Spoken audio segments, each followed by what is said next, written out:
Hello mga karosas, nandito tayo sa kusina. Ipakita ko sa inyo ang binili ng amo ko kung gaano kaganda, kapresko. So, medyo nagmahal na rin dito, pero hindi ko alam ang mga presyo. Pero sabi ng amo ko, nagmahal na. May fresh cucumber tayo. Hindi katulad ng fresh cucumber sa Pilipinas na may buto. Ito wala.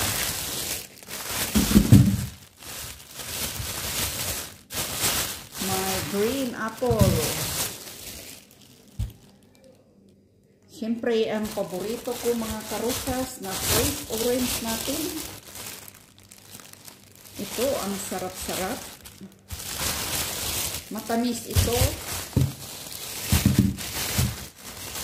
May pears tayo.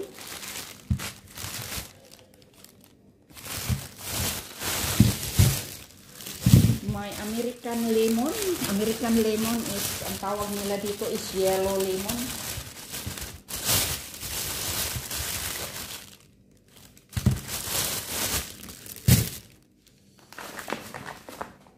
May kiwi tayo. Iwan ko saan ito galing itong kiwi na to. Walang sinasabi kung saang bansa. Pero pagkaalam ko, New Zealand ito na kiwi. Ito, kamatis. Kunti lang binili kasi marami pa kaming kamatis. So, tag 45 pesos ang kilo nito. Ito, may orange tayo na pang juice. Hindi ito pang ano, katulad yung punkan. Ano, ito orange talaga. Ito yung pigain mo para inumin. Ayan. Siyempre, ang paborito na green leafy vegetables for salad. Gerger. Iwan ko anong tawag dito sa English. Saka may parsley tayo. Isang ganito na tali is 25 pesos na. Nagmahal na rin dito. Ang mahal na. Siyempre, ang apple. Mura lang ang apple dito kasi maraming apple dito. Masarap ito at saka malutong. Saka may peach tayo. Matamis din ito. Saka may cherries.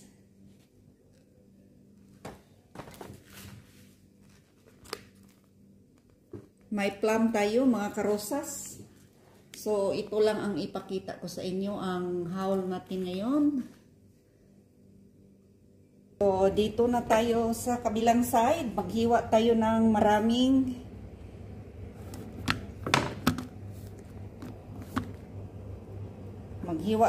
maraming onion para sa chicken recipe natin.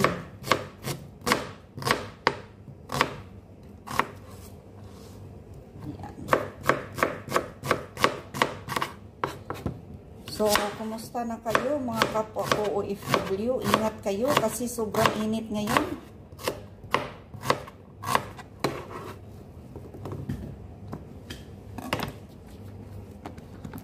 Aray.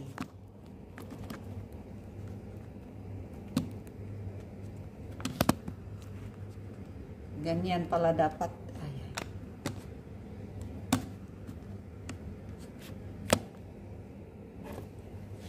Ayan. Daming onions para ito sa ano, para sa chicken natin na marinated na. Sorry guys, medyo sira na yung ano ko, stand. Wala pang pambili, walang budget.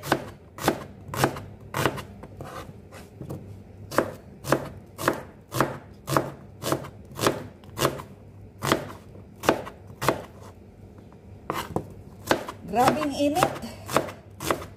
So, hindi pwede talaga pag walang aircon sa loob ng bahay. Kasi minsan kasi ayoko ng aircon kasi parang nanglamig yung katawan ko. Ang dami na palang onion. Kaya ngayon napilitan ako mag-aircon kasi hindi pwede kung hindi naka-aircon. So, lagyan natin ito ng sumak. Sumak at saka konting black pepper, konting asin.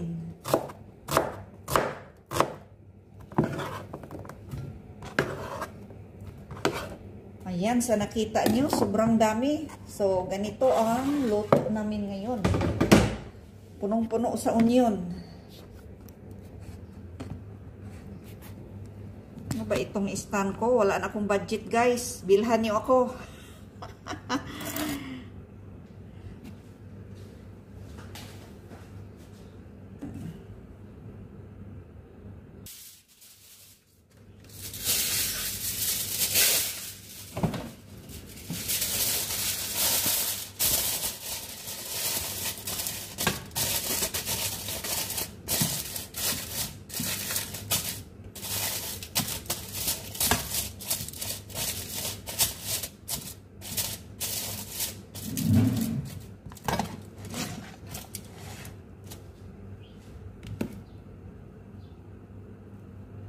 Ito na guys, yung baking dish natin. Kumbaga, ano ito, aluminum, sinapinan na, ano ito, parang stainless yung baking dish natin. Tapos, sapinan lang ng aluminum. Ito yung ginagawa nating onion. Ilagay natin dito.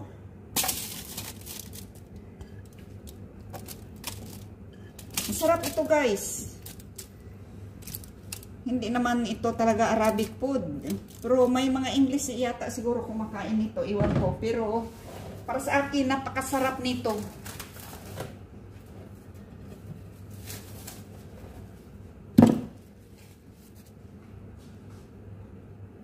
Ayan, ilagay na natin.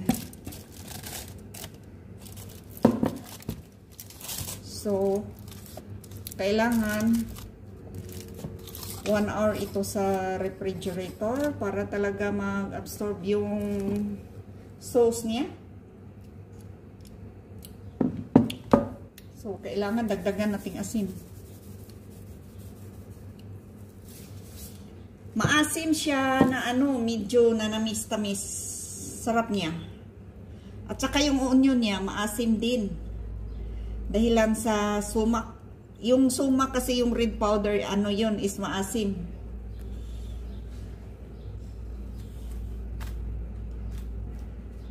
Ayan. Super yummy ito mga karosas.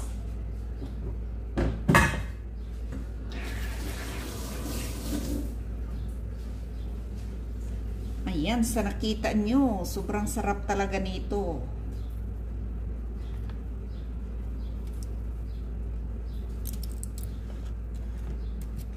Yan. So, takpan natin. So, kailangan ilagay natin sa ref ito, palamigin bago i-bake para mag-absorb yung mga asin niya, mga spices, para mas lalong masarap. Ayan, hanggang dito na lang tayo mga karosas. Huwag niyong kalimutan mag-subscribe, like, share, and comment, and tap the bell para updated kayo sa sunod na mga videos. Bye-bye everyone. God bless.